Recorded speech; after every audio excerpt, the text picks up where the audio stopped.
Yeah, so I'm happy to introduce the first talk of our first Western Hemisphere session by Charlotte Kirchhoff-Lukat, who will talk about coisotropic A-Branes in symplectic manifolds. Charlotte, you can. Thanks. Now I'm unmuted. I was going to say I can't unmute myself. Yeah, thanks very much for inviting me to speak. So I will share my screen. Where is it? So I guess everybody can see. Yeah. Okay, great. Yeah. So I'm going to speak about a project I've been sort of working on and off on for quite a while. So recently I've started thinking about this again sort of intensively. And this first plenary session, plenary part of this talk will be quite introductory, since this is a junior workshop. So I'm going to say a lot of things that some of you might already know, but I'm hoping that especially the junior participants who are maybe master students or early PhD students will really profit from this. So yeah, I'm working on this project with Marco Gualtieri and Marco Zambon, and yeah, let's get started. Okay, this topic is sort of part of the subject of generalized complex geometry, which many in the audience here have heard of, but maybe not everyone. So first I'll fix some notation. M is always a smooth manifold, usually even dimensional, and frequently also compact, although I mean, I would say where it really matters. And H is a closed free form on M, so defines a cohomology class, and frequently we're going to take this class to be zero for simplicity in this talk as well. So generalized geometry and generalized complex geometry, sort of frameworks introduced by Nigel Hitchin, Marco Gualtieri, Gilles Cavalcanti, and a few other people in the early 2000s, and have been quite active research areas since then. So the idea is to study geometric structures on the direct sum Tm plus T star M of the tangent and cotangent bundle of a manifold. This bundle is equipped with a structure called a Courant algebroid. And by considering geometric structures defined on this instead of just the tangent bundle, you can, in a sense, unify and generalize geometric structures that you would otherwise have considered separately. And generalized complex structures are one such example. So here we have the definition. Tm plus T star M is equipped with a symmetric bilinear form of split signature that is given simply by, so when you pair two elements of Tm plus T star M, you always pair the vector part with the one form part of the other element. And so we naturally have an orthogonal group bundle associated to this. So we take an orthogonal endomorphism of Tm plus T star M, and we call it generalized complex. First of all, it squares to minus the identity, just as we're used to for well, any vector bundle complex structure. And then there's an integrability condition where we require the plus I eigenbundle of this endomorphism to be closed under the Courant-Dorfman bracket, which I've written down here. So this is really parallel to the definition of an ordinary complex structure, in that if you take the plus I eigenbundle of an almost ordinary, almost complex structure, then the integrability condition is also precisely that the sections are closed under the Lie bracket. So this is really a one-to-one analogy. So why this has garnered so much interest is its two sort of extreme examples.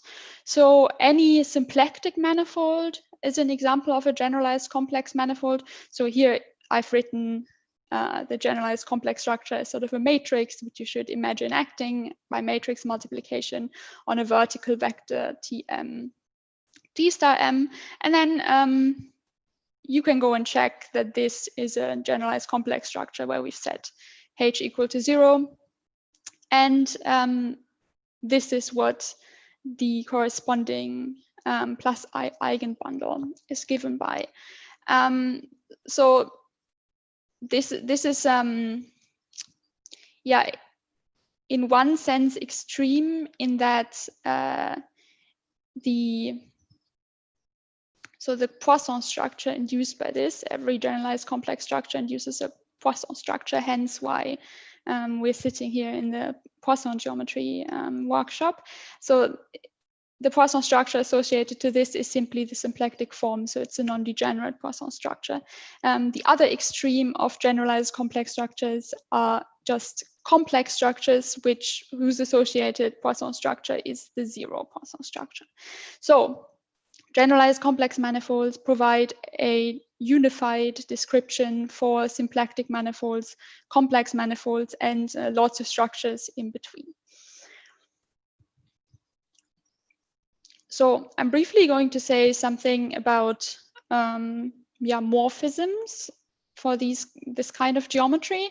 So instead of just considering diffeomorphisms on the smooth manifold, we actually want to consider generalized diffeomorphisms, which, well, are maps that preserve the symplectic bilinear form and also the Courant-Dorfman bracket, and sort of actually the two generating examples for this group I've written up here. The group turns out to be the semi-direct product of diffeomorphisms and what's called B transforms, which are defined by closed two forms. So like the generating examples are diffeomorphisms, and then sort of this is what a B transform is called, like a translation by a closed two form.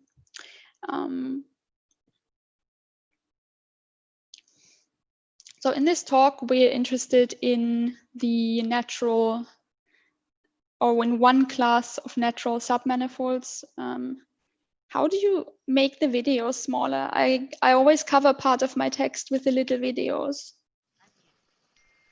You try to, you can also just collapse them. Okay, I found it. Yeah, now I can't see anybody, but otherwise I can't see what I've written and what I'm showing to you. So, okay. So the class of submanifolds of generalized complex structures that we're looking at is called a generalized complex brane. And I'm going to say something about the naming in a few minutes. So what this is first of all a submanifold of the ambient manifold, as one would expect. But then this is also equipped with a two form.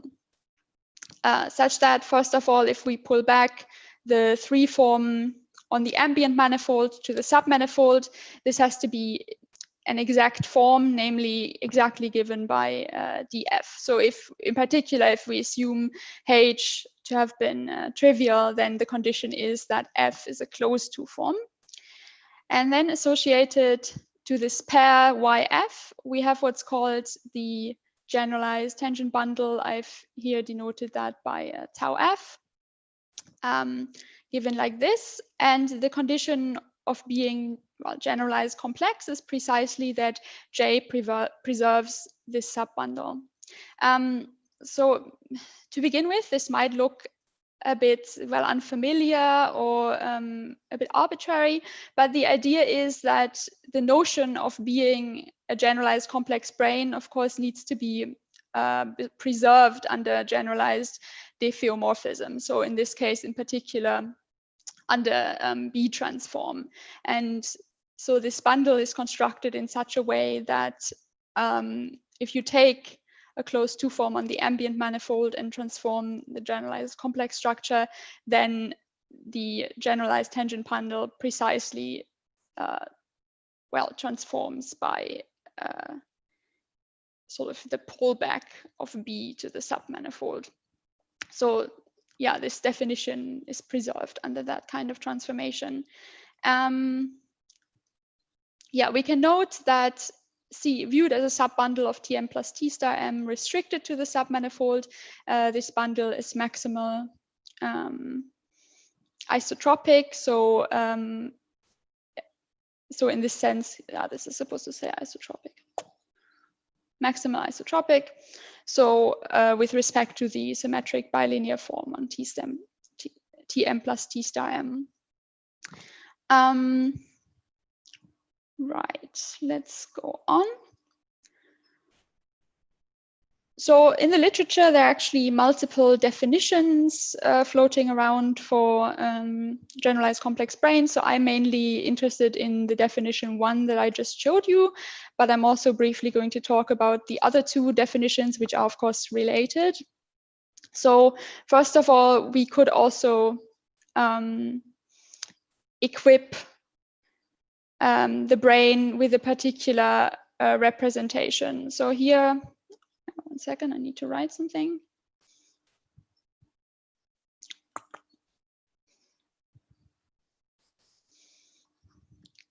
L is the plus I eigenbundle of J in the complexified version of the generalized tangent bundle. So remember, J preserves the generalized tangent bundle, so this is well defined. And then it turns out that the complex vector bundle L is in fact a Lie algebroid. And so what we can do in addition to just considering the pair YF is to equip Y with a representation of this Lie algebroid. So a complex vector bundle, since this is a complex Lie algebroid, where usually we would want to take a complex line bundle with an L connection that's flat. And here I've written down what we mean by an L connection. And then up down here, this is the flatness condition. So which is of course, yeah, exactly what you would think of as a representation of a Lie algebroid, in that it is compatible with the Lie bracket on both bundles. So the Lie bracket on the little l is the restriction of the Courant-Dorfman bracket. The Courant-Dorfman bracket on Tm plus T star M is not a Lie bracket, but yeah, so its restriction to maximal coisotropic bundles that are closed under it is. Right, so obviously this definition is just an extension of the previous definition, so we can always somehow go back between them, right? So if we were given a GC brane in this definition, we can forget about the Lie algebroid representation to get back a brane of the previous type. And then the third version of the definition, which is in particular, so this is used generally whenever people talk about string theory. So that basically amounts to choosing a pre-quantum line bundle on the brane. So we assume that F is the curvature of a unitary connection on a unitary line bundle on Y, which of course then implies that the class of F is an integral class. And yeah, so this is somehow genuinely an extra condition, which, as I said, amounts to basically pre-quantizing the whole thing. So now I'm going to say a few things about the name. So why are these things called branes, or what are branes? What do they have to do with this? So this is one part of mathematics that is sort of heavily inspired by what has been happening in theoretical physics or string theory since the 80s.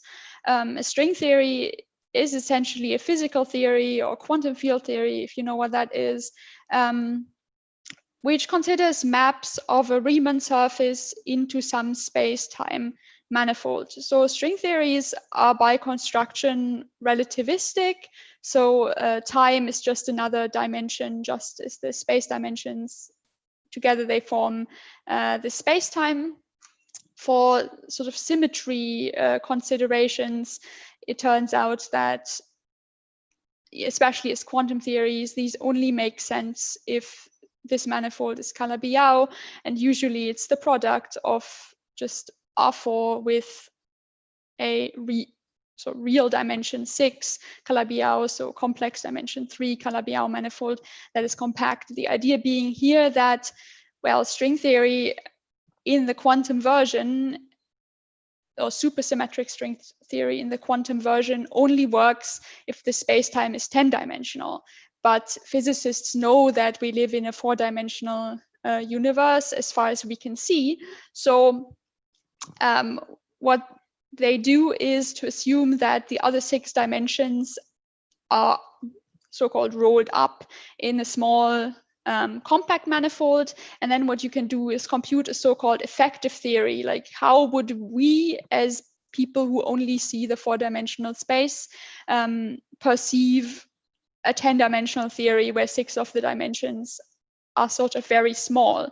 And if you set things up right, then some string theories can give you something that vaguely looks like what we know the standard model of particle physics to look like. Nobody has up to now sort of actually built the standard model of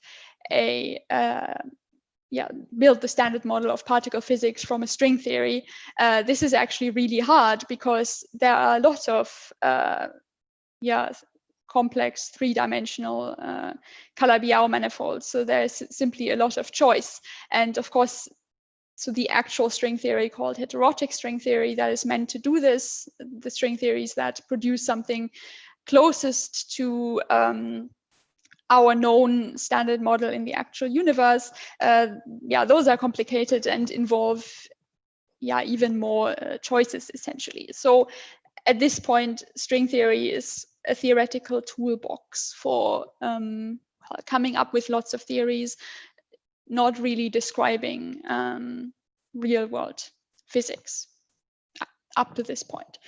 So the Riemann surface here, that represents the string. So in closed string theory, we consider basically Riemann surfaces with open tubular ends, so where the ends are always a circle times something, in the simplest case a cylinder.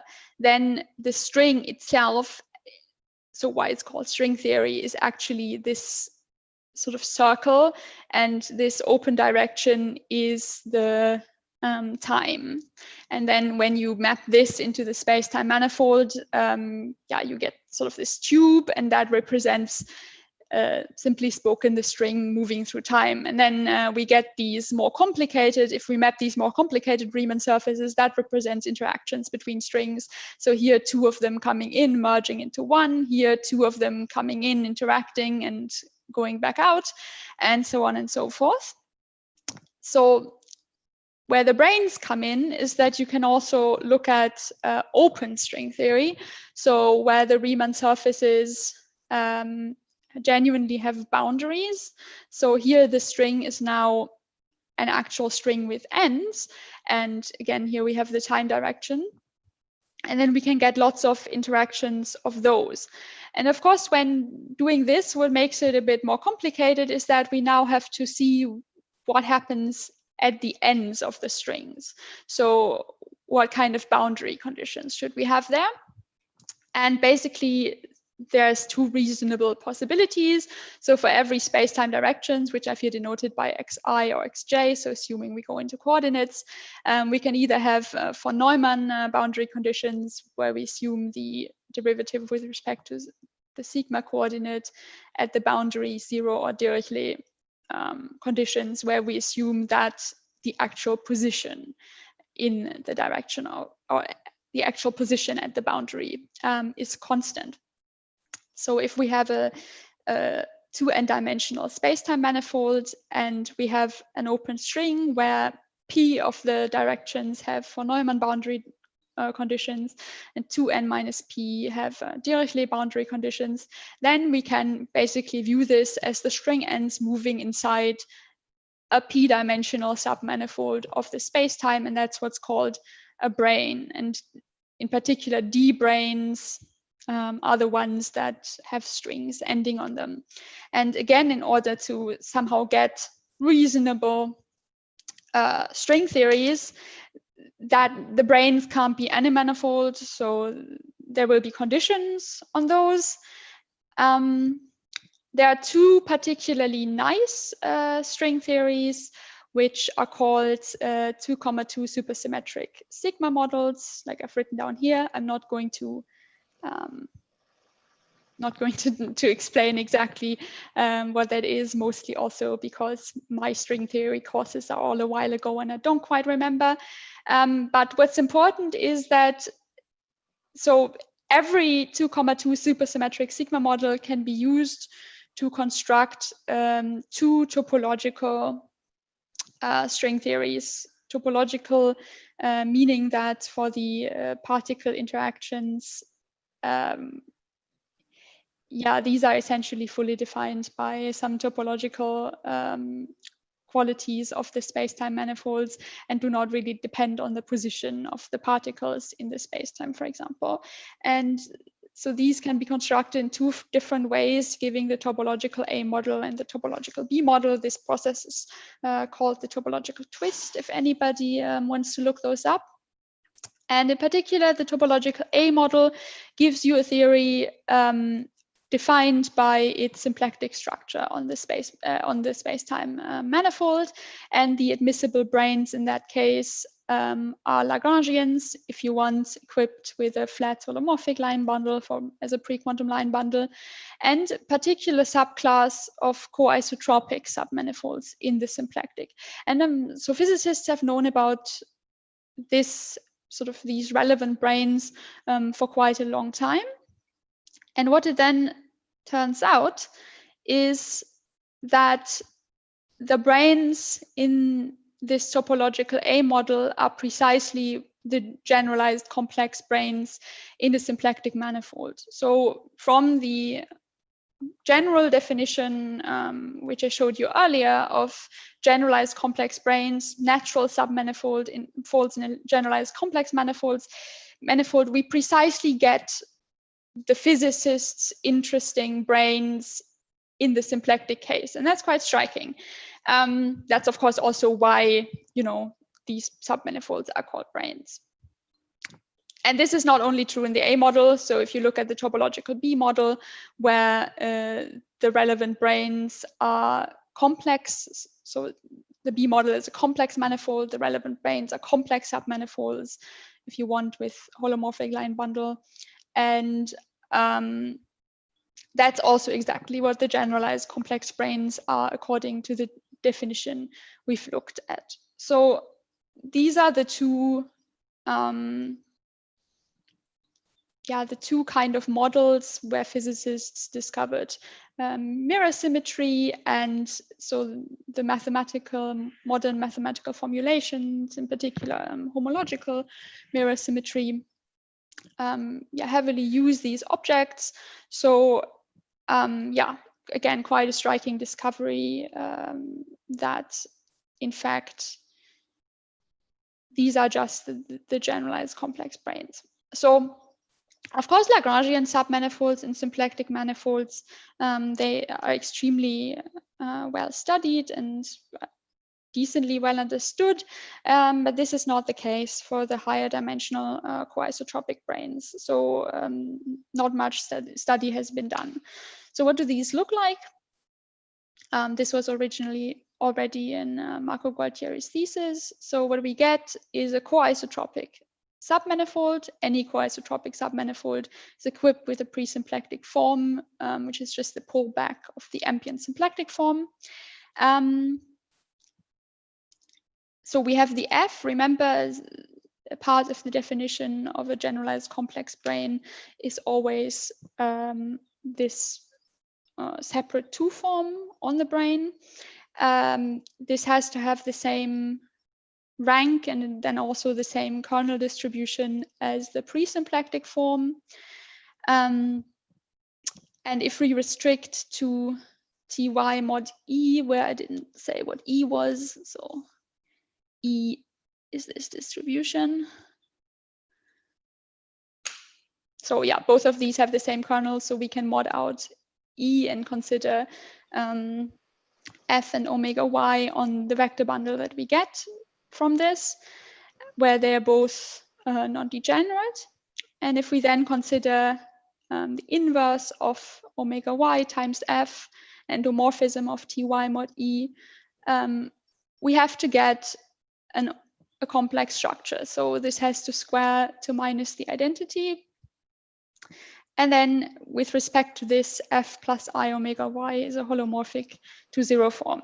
So note that while this kernel distribution induces a regular foliation, not all regular foliations are so nice that their leaf space is a smooth manifold. But if this is the case, so if the leaf space is actually smooth, then this means that it is a genuine complex manifold with a holomorphic symplectic form. So Charlotte? this, so, yeah. Do you think you can finish in under a minute? Yeah, I think so. Oh, perfect. Okay, great. So possible dimensions of these submanifolds are always half the dimension of the ambient manifold, then going up in even steps. So half dimension plus 2, half dimension plus 4, and so on. And in this talk, or rather in the second part of the talk, because here we won't be able to say much more, we're chiefly interested in the ones that are of higher dimension. So I'm briefly going to show simple examples. So the very simplest is half-dimensional Lagrangian, which of course means that the symplectic form pulls to 0 on Y.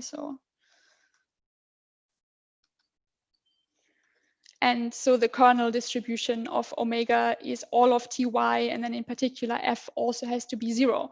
So these kinds of branes are simple. They are just Lagrangians and with no extra structure. The opposite extreme is given by space-filling branes, by which we mean that Y is actually equal to M. So then omega is actually symplectic, and F is a second symplectic form. I, which is this omega inverse F, is a genuine complex structure. And omega F plus I little omega is holomorphic symplectic. So this is an extremely strong condition. Most symplectic manifolds will not admit such a space-filling brane structure. So holomorphic symplectic manifolds are relatively rare in the Kähler case. So if M is actually Kähler, then being holomorphic symplectic is equivalent to being hyperkähler, for those of you that are more familiar with that kind of formulation, and the fact that hyperkähler manifolds are also pretty rare. Nonetheless, yeah, this is in some sense a nice example to consider. So maybe what would we like to know about Charlotte? So maybe this is the last thing. Well, can it be the first thing of the second part of your talk? Well, it was kind of the advertising for the second part. Okay, do it in 15 seconds. Yeah. So we want to sort of know what are these objects. In particular, if we're given one of them, what other coisotropic A-branes are nearby as a sort of first approximation. So what I'm interested in is the deformation theory of these objects, as in genuine small deformations. And that's what I'm going to tell you about in the other bit. Excellent. Done. Okay, that was under 15 seconds, indeed. Very well. Great, thank you very much. Thank you for this wonderful talk.